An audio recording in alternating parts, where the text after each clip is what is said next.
Welcome back. In this lesson, we're going to talk about how to say you in Korean. Now, in the previous lesson, we already learned that it's not usually required to say you in Korean because it can be assumed by the context or whatever the topic of the conversation is. Here are some examples of that. You can have the sentence, 배고파요. I am hungry. Or the question, 배고파요? Well, are you hungry? Or 배고프세요? Are you hungry? If you're speaking more politely. And it wouldn't really make any sense to say 배고프세요 about yourself. So of course, because that's a polite ending, you're going to be talking about someone else. Therefore, it can be assumed that you mean you. But with that said, there are some times when you really want to or need to say you in Korean, and that's what we're going to be talking about. Sometimes you'll need to say you in Korean, such as if you want to specify that you're talking about the listener, or just change the topic of the sentence to you. How about you? What about you? For that, most of the time you're either going to use a person's name or their title. To anyone who you're close with and who's a similar age as you or older, use their name followed by she. She means Mr. or Mrs., and it's a quite polite ending. And to anyone else who you're not close with or they're much older than you, just use their title. And in a later lesson, we'll also learn how to talk about close friends who are the same age as you or younger. First, let's talk about using names. If a person is close with you, not best friends, but just close, and the same age as you or older, you'll want to be polite by attaching she after their name. Here are some examples. 빌리 씨도 배고프세요? Are you hungry too, Billy? 현우 씨는 언어를 좋아하세요? Do you like languages, 현우? 올리버 씨는 한국어를 잘 할 수 있으세요? Can you speak Korean well, Oliver? And notice that we're also using the polite ending 세요 with these sentences.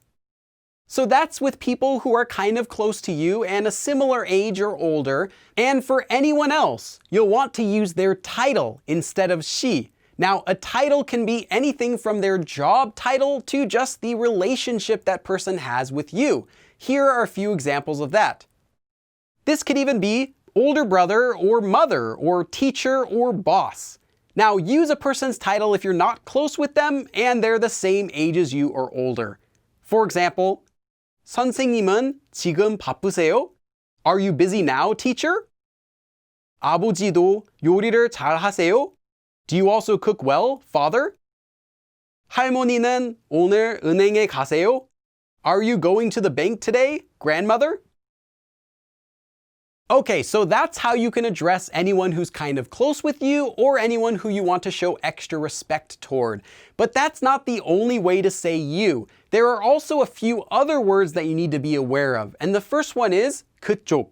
If you need to say you to a stranger and you're not sure how else you can address them, you can say 그쪽. However, only try to use this word momentarily until you can figure out a better way to refer to them. Otherwise, it can sound a bit rude if there's a better way to call them and you keep using 그쪽. Next is 당신. 당신 can be used whenever you need to say you and you do not know who you are speaking to. This is commonly used in speeches or in print, but do not ever say you with 당신 directly to someone as it sounds quite rude. Also, married couples might sometimes say 당신 to each other to kind of mean darling or honey, but this isn't extremely common. So basically, avoid 당신 and try to only use 그쪽 as little as possible. And in a future lesson, we'll also learn how to say you to your close friends who are the same age as you or younger. So next, let's do some practice. Try to fill in the blanks for each of these sentences using the previous sentence's information. You can pause the video here. Here are the answers. 저는 한국어를 배우고 싶어요. I want to learn Korean. 선생님도 한국어를 배우고 싶으세요? Do you, teacher, also want to learn Korean? 저는 목이 말라요. I am thirsty. 빌리 씨도 목이 마르세요? Are you thirsty too, Billy? 저는 괜찮아요. I am okay. 할머니는 괜찮으세요? Are you okay, grandmother? 저는 한국어를 배우고 싶어요. 선생님도 한국어를 배우고 싶으세요? 저는 목이 말라요. 빌리 씨도 목이 마르세요?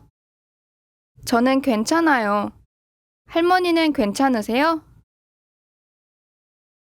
In future lessons, we'll also learn more question words, such as asking who, what, where, when, why, how, and more, as well as how to use the 세요 form in more detail and more polite forms for speaking about other people. So practice everything that we've learned today, and I'll see you again in the next lesson. 그럼 다음에 또 봐!